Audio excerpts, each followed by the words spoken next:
традиции ситхов духовный учитель указывает на природу ума, как на вездесущее сознание, помогая ученику прямо войти в природу ума.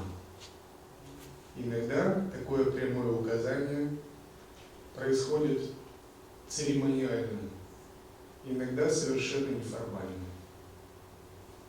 Иногда оно происходит в словесной, логической, устной форме, когда дается передача, священный текст какой-либо.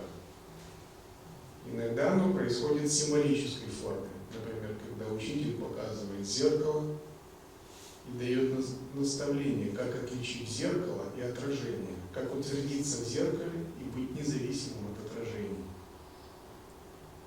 Или показывая на чашу с водой, он может предложить посмотреть, окрашивается чаша с водой каким-либо цветом или нет. Окрашивается? Окрашивается? Как окрашивается? Нет. Мнения разделились. Да? Уже, значит, ситуация неоднозначна. Окрашивается или нет?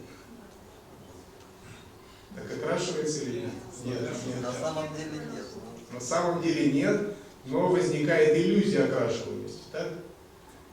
И тогда он обращает внимание, что таким же образом у тебя возникла иллюзия, будто твоя чистая сущность окрасилась 5 элементами, 3 гунами, телами, кармическими обстоятельствами. На самом деле это не более чем иллюзия. Она всегда чиста, она не может окраситься. Но возникает эффект обмана зрения. Надо обратить на то, что вся наша так называемая жизнь – это большой эффект обмана зрения нашего духа, зрения нашей души.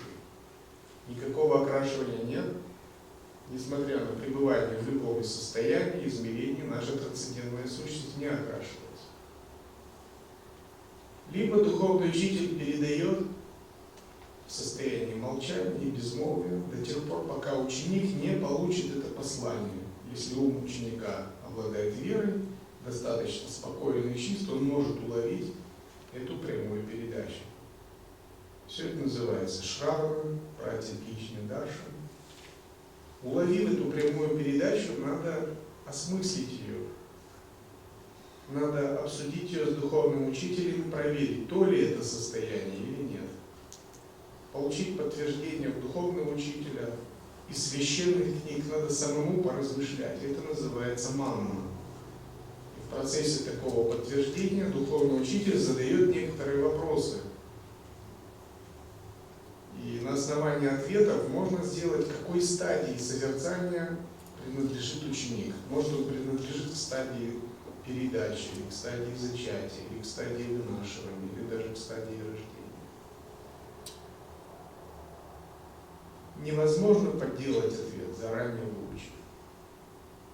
Потому что тестируется не сам ответ, а состояние ума. Ответ только провоцирует проявление ума. Все это называется манна. Манна означает, мы должны убедиться, что мы нашли драгоценность. Это подобно тому, как если вы стали золотоискателем и встречаете опытного старателя и спрашиваете, где здесь золотая жила? Он говорит, ну там попробуй, там должно быть золото. Вы начинаете рыть, находите какой-то слиток, но вы не уверены, золото или нет. Вы идете к этому старателю или к ювелиру, спрашиваете, это золото или нет, мне за него дадут что-нибудь или нет? Он говорит, это можно выбросить, это можно выбросить, вот. А вот это что-то ценное. Вот такой тип, он очень ценный. Или это похоже на то, как вас учат стрелять из лука и показывают цель.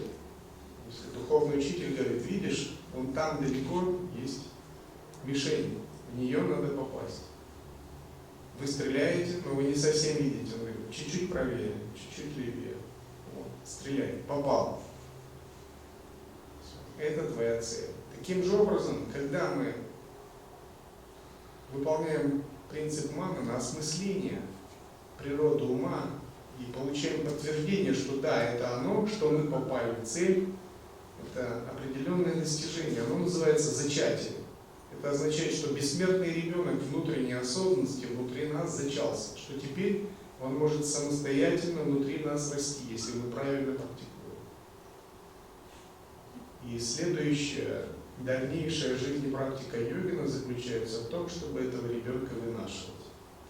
называется вынашивание, а в традиции Веданты называется нидидхьясана, непрерывное пребывание и поддержание природы ума. И всю ведическую традицию недвойственно Адвайты можно свести к этим трем принципам: шравана, манана и нидидхьясана. Прямой передачи, осмысления и поддержания, вплоть до полной реализации.